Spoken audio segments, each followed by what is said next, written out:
Right, welcome to the video. Today we are going to sort out this leaky tap.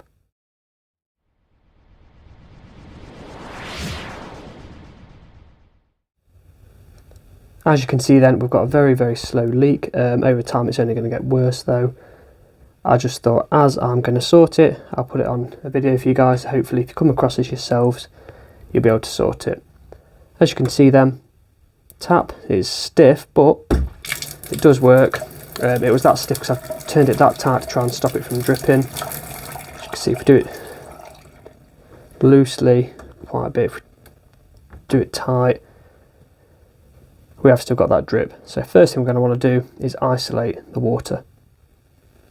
For this, we're actually going to turn the tap back on, just so when we isolate it, we know it's worked and it is actually isolated.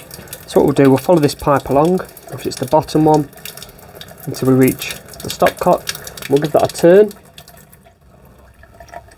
There we go. If we go back down, as you can see, it's now gone off. Just quickly wanted to add, you may have an isolation valve near your tap, so it'll look something like this.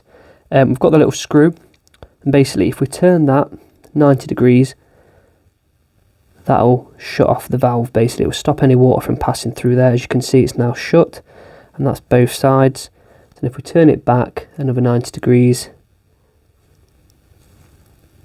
as you can see, water can now pass back through. So if you think of it as if this is your pipeline running across, if your little screw line is horizontal, the water will be passing through. If you put it in the upwards position, that should stop any water passing through.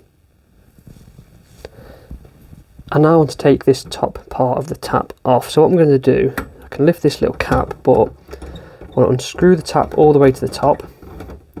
Hopefully that then gives me enough room to reach this little nut in here, which I can grip onto. If not, take the little screw out the top of the actual handle, take it off, and it'll give you more room to work with.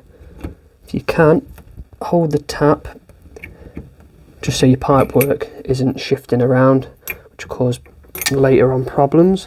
So if we take this off now,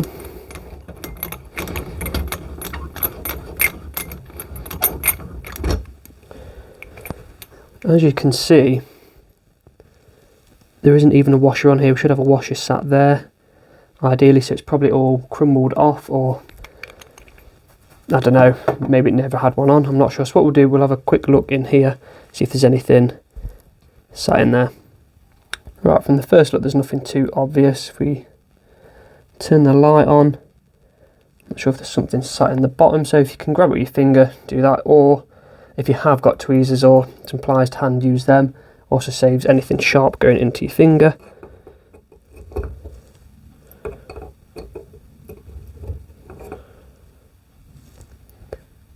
So it actually looks like an old bit of washer, so it looks like it has actually crumbled apart. So make sure you get all of it out, if there is something in there anyway. Yeah, I don't know, maybe, because that doesn't actually look that old, maybe it just cracked. So we'll get a new washer on there and hopefully that'll sort the problem. Right, so we've got a little case of mixed washers here. You can pick these up from local hardware shops, and we want to find one to fit on the end of this. Right, so we've gone for this one as it's the same width. So what we want to do is just push this onto here, like so, and now that is, as you can see, nice and secure. So we're going to get this screwed back into the tap.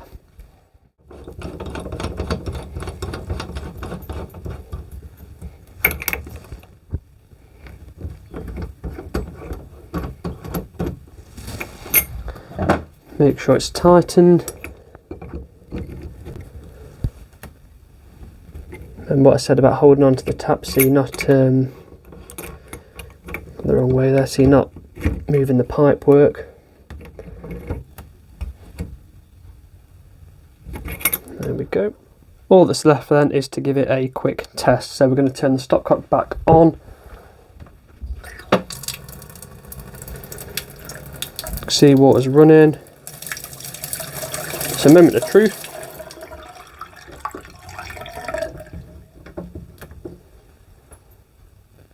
And there we go, you are going to get the odd little drip just fall through because you're going to still have water sat in that tap. But as you can see, it's not a continuous drip like we had before, so hopefully that's the problem sorted. I hope you found this video helpful. Any questions about it though, or anything you'd like to see in the future, just pop it in the comments, guys. Thank you for watching.